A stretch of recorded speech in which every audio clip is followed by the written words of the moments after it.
welcome to our show, Health and Wellness, Myths versus Facts. I'm Gargi Rawat. Physical health and wellness are more important than ever, despite the fact that health and wellness were already important previous to the health crisis. The spread of COVID has pushed them to the top of the priority list. The pandemic not only brought attention to the country's urgent need to improve our public health infrastructure, but also demonstrated how the incidence of lifestyle diseases is becoming a significant source of concern. Declining physical activity, sleep disruptions, inadequate nutrition, and increased substance use all have repercussions on emotional and physical well-being, especially in a young population. Awareness about such lifestyle disorders is important in a young population. Once you're aware of the risk factors, you can take the right steps to reduce their impact. We have on our panel today experts to guide our youngsters about the management of lifestyle disorders. We're joined by Dr. Bharat Sharma, consultant endocrinologist, diabetes, thyroid and hormone clinic, Surat, and Dr. P. Sirisha, MBBS, MD, assistant professor of medicine, Gandhi Medical College and Hospital, Sikandrabad. Thank you so much, doctors, for taking out your time for the show today. And Dr. Bharat, I'd like to start with you.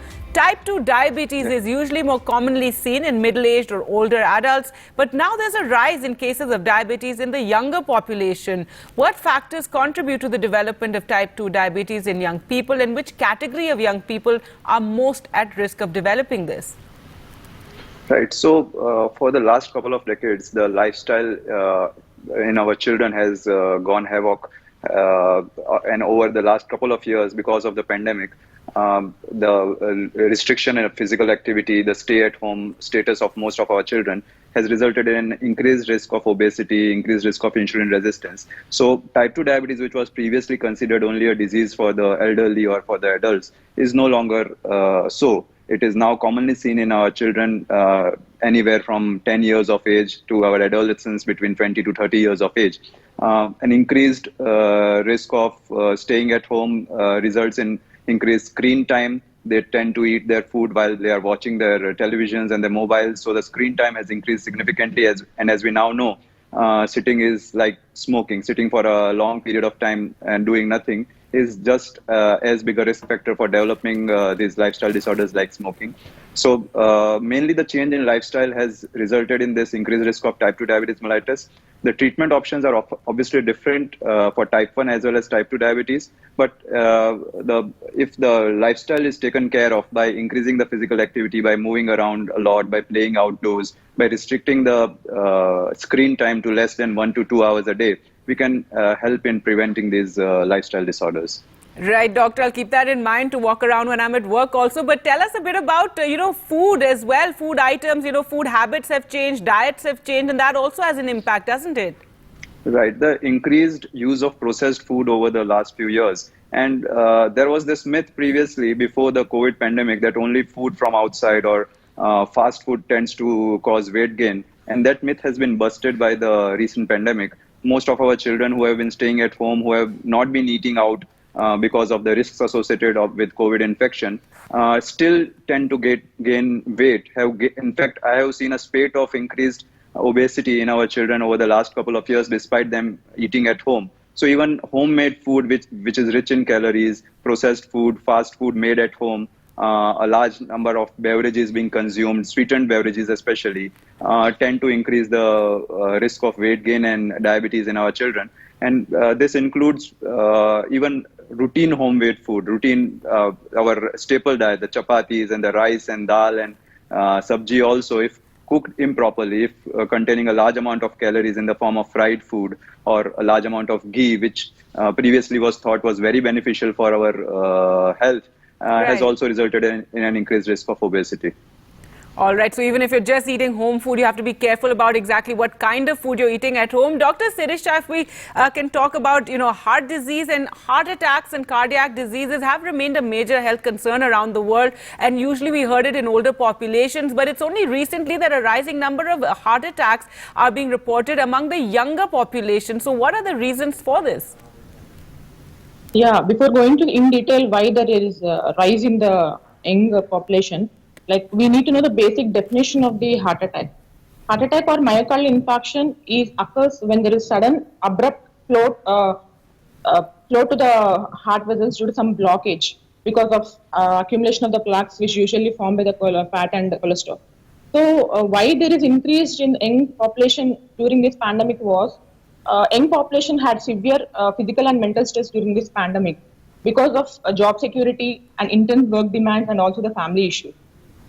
And moreover, previously also the heart diseases were there, but prevalence has been increased after this COVID pandemic. There may be so many factors like lifestyle factors, diet factors, and also the family history of genetic factors of the same, and smoking and alcohol, diabetes and hypertension. When we see about the statistics, global statistics, there have been in the last 10 years, there have been 2% increase in the heart diseases in the young. So we need to modify the risk factors. And one more thing, stress, we can't measure the stress. What we can do is manage the stress. We can manage the stress by lifestyle modification like practicing yoga, meditation, also some physical activity. And also if there is a positive family history or a genetic history, then we can do the preventive health checkups also. So better to prevent, and awareness about the signs and symptoms of the heart attack is also very important. So by this we can prevent the heart diseases in young population. Right, doctor, you spoke about stress because that's very important in the sense we've seen a lot of increase in stress, and even more so in the last 2 years with this pandemic. Stress has just increased, and everybody needs to realize and recognize this is something that needs to be managed. Yeah, definitely. There needs to be awareness about the signs and symptoms of the basic heart disease, and also if there is a really positive family history, they need to do preventive cardiac check every year to stay safe and healthy. All right. Dr. Bharat Sharma, how does diabetes present itself in adolescent children? What are the risk factors for children getting type 1 diabetes? And is insulin the only treatment option in managing type 1 diabetes? All right, I'll try to address all of those questions. The first question, as you said, was what is the risk factor for developing diabetes, and how do patients in their childhood or in their adolescence present with when they have diabetes? So that depends upon the type of diabetes they have. If they are suffering from type 2 diabetes, as we discussed earlier, which can present at any age now, the usual symptoms would be excessive thirst, excessive urination. They might lose weight over a period of time. Most of these patients who develop type 2 diabetes in their childhood or in their adolescence are usually on the obese side, and they have symptoms of insulin resistance like pigmentation over their neck. However, on the other hand, the presentation of type 1 diabetes mellitus might be quite more drastic than type 2 diabetes. These patients also could suffer from the same symptoms: weight loss, increased urination, increased thirst. But they could present to the hospital directly with severe vomiting, abdominal pain, and difficulty in breathing, which is known as diabetic ketoacidosis. And this is usually specific for type 1 diabetes patients, although type 2 diabetes patients can occasionally have this also.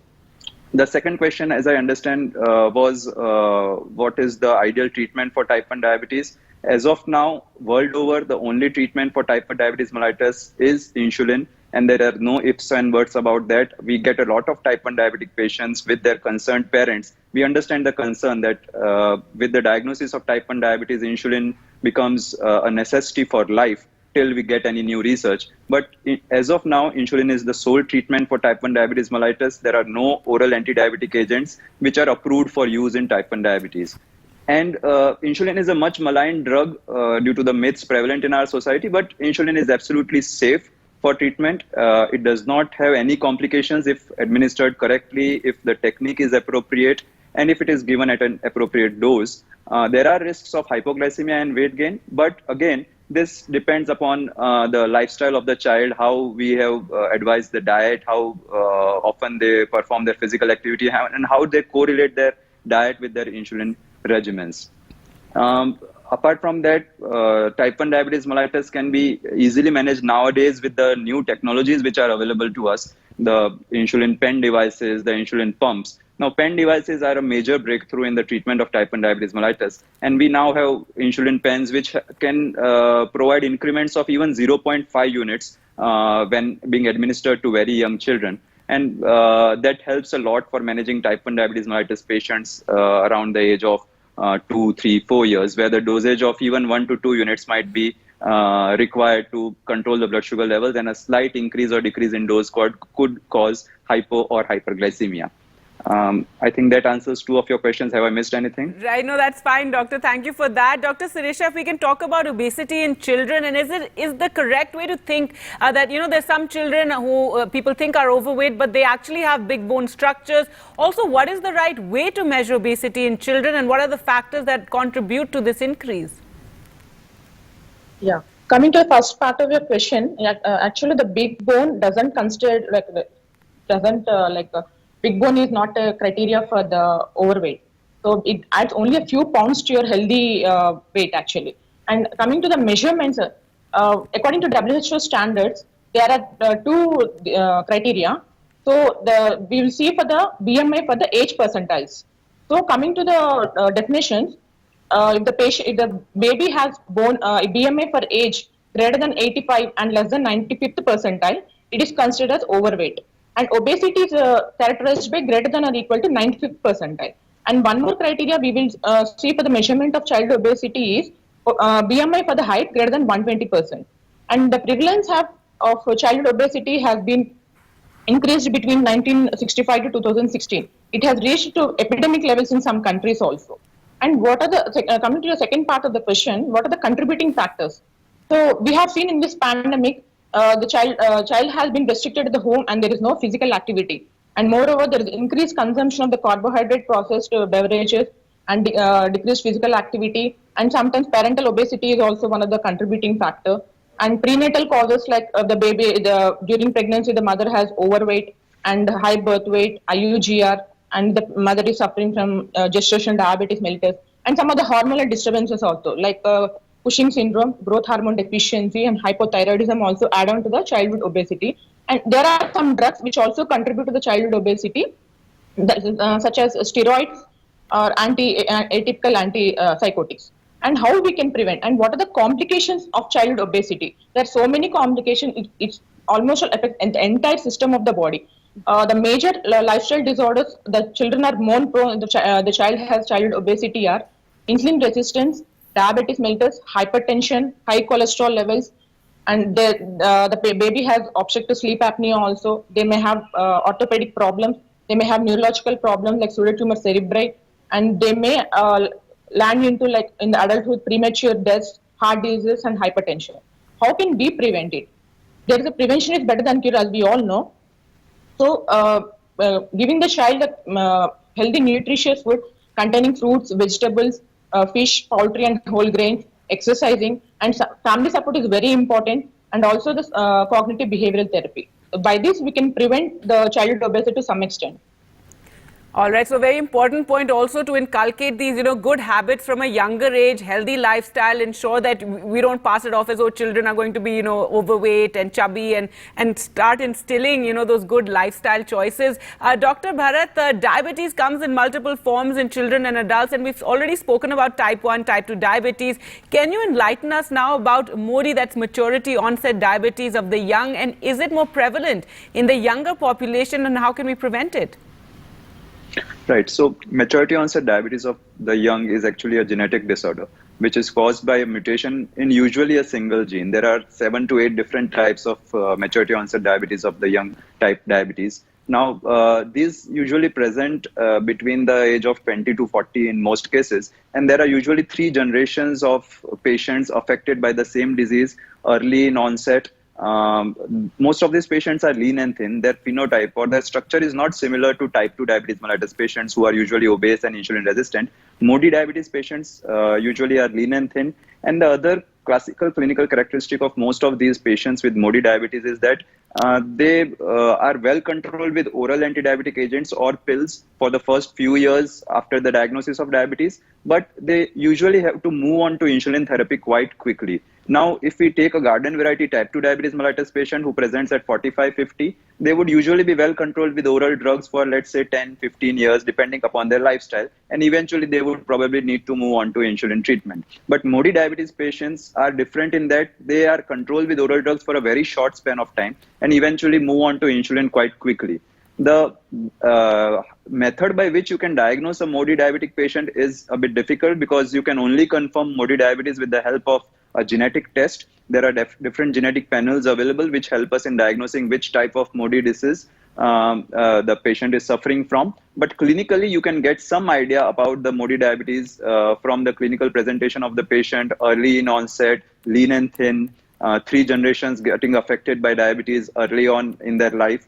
And that's what Modi diabetes is. The primary treatment for Modi diabetes initially could be oral drugs like sulfonylureas or the routine drugs that we use for our type 2 diabetes mellitus patients. There can be a very innocuous or a benign variety of Modi diabetes also, which can present from the very childhood. And these patients have Modi type 2 diabetes. Modi 2 diabetes. These patients only have an elevated fasting blood sugar level. So the post-lunch blood sugar level is absolutely normal. Their 3 months average or HbA1c is also usually normal. And they usually do not develop any complications of diabetes for years together. So Modi 2 diabetes is important because it is different from the other Modi diabetes types and does not require such stringent treatment as the Modi 1, 3 or Modi 5, which would require insulin quite early. All right. Well, thank you so much for explaining that, doctor. And it's time for us to slip into a short break. You're watching Health and Wellness, Myth versus Facts, and we're talking about lifestyle disease among the young. Stay with us.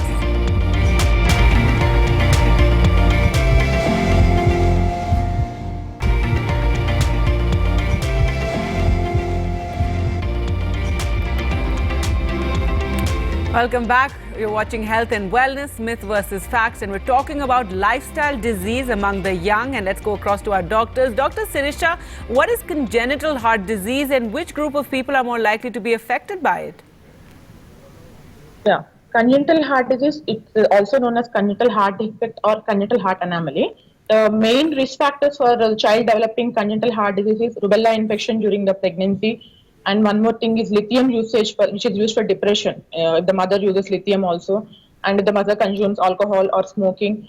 And another important is deficiency of folic acid, and if the mother has gestational diabetes mellitus and phenylketonuria. So these are some of the environmental factors like modifiable factors which affect the congenital heart disease. And some of the genetic syndromes are there, usually associated with multiple symptoms. Most common we see Down syndrome and Turner syndrome. In Down syndrome, 1/3 of the children will have congenital heart defect, and in Turner syndrome, 2/3 of the girls will be having congenital heart disease. And coming to second part, there are 2 types of congenital heart disease: cyanotic and acyanotic, depending on the presence or absence of the cyanosis. There is an extensive list actually.